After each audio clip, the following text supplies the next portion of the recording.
Dulu ada seorang anak muda yang sering sholat subuh berjamaah. Anak muda ini setiap subuh berangkat ke masjid. Berangkat ke musalla Al-Qamar setiap subuh. Sebelum berangkat subuh dia mandi dulu di rumahnya, memakai pakaian yang baru, memakai harum-haruman. Tiba-tiba di tikungan jalan dia jatuh. Jatuh di tikungan. Apakah dia tidak melanjutkan perjalanan? Dia pulang ke rumahnya, mandi lagi, pakai baju baru lagi, memakai harum-haruman lagi, berangkat lagi ke masjid. Untuk kedua kalinya anak muda ini terjatuh di tempat yang sama. Apakah anak muda ini putus asa? Tidak. Anak muda ini balik lagi ke rumahnya. Dia berganti pakaian baru, mandi, berpakaian baru, dan pakai harum-haruman lagi. Dan ketiga kalinya dia berada di tikungan jalan di tempat dia jatuh semula dari pertama dan kedua kali, tiba-tiba ada orang tua yang sedang memegang lampu. Orang tua ini bertanya kepada anak muda ini, "Wahai anak muda, kamu mau kemana?" "Saya mau ke masjid, Pak. Saya mau sholat subuh." "Iya, dari tadi saya melihatmu dari jauh, engkau jatuh. Tapi setelah itu engkau pulang lagi, kemudian kembali lagi, jatuh lagi, dan kemudian engkau pulang lagi untuk yang ketiga kalinya. Jadi bagaimana, Pak? Takutnya kamu jatuh, saya antarkan kamu ke masjid." Diantarkan oleh orang tua ini pakai lampu tadi.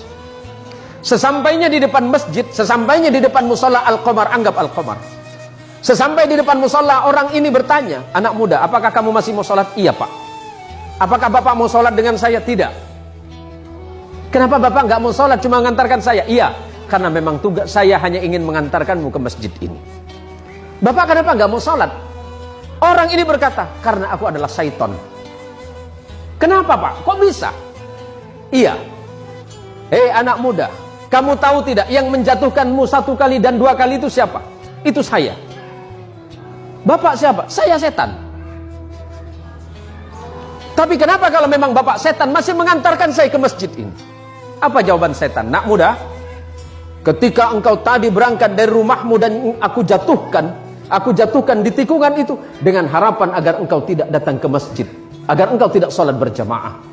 Tapi ketika engkau pulang ke rumahmu, pada saat itu Allah mengampuni dosa kedua orang tuamu. Orang tuamu yang sedang berada di alam kubur, Allah ampunkan dosanya karena sebab engkau yang datang ke masjid.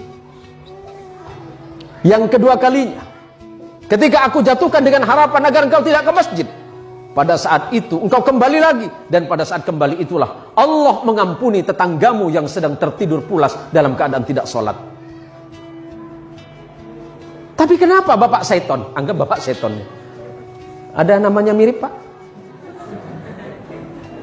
"Ya kenapa Bapak mengantarkan saya ke masjid?" "Kalau seandainya aku menjatuhkanmu ketiga kalinya dan tidak mengantarkanmu ke masjid, maka niscaya orang satu kampungmu itu diampuni dosanya oleh Allah karena sebab perbuatanmu."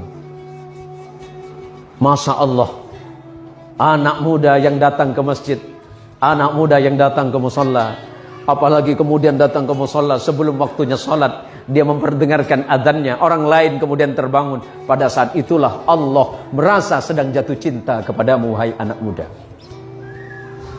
Kalau Allah sedang jatuh cinta kepadamu, anak muda, apapun yang kau minta, Allah merasa malu jika tidak mengabulkannya.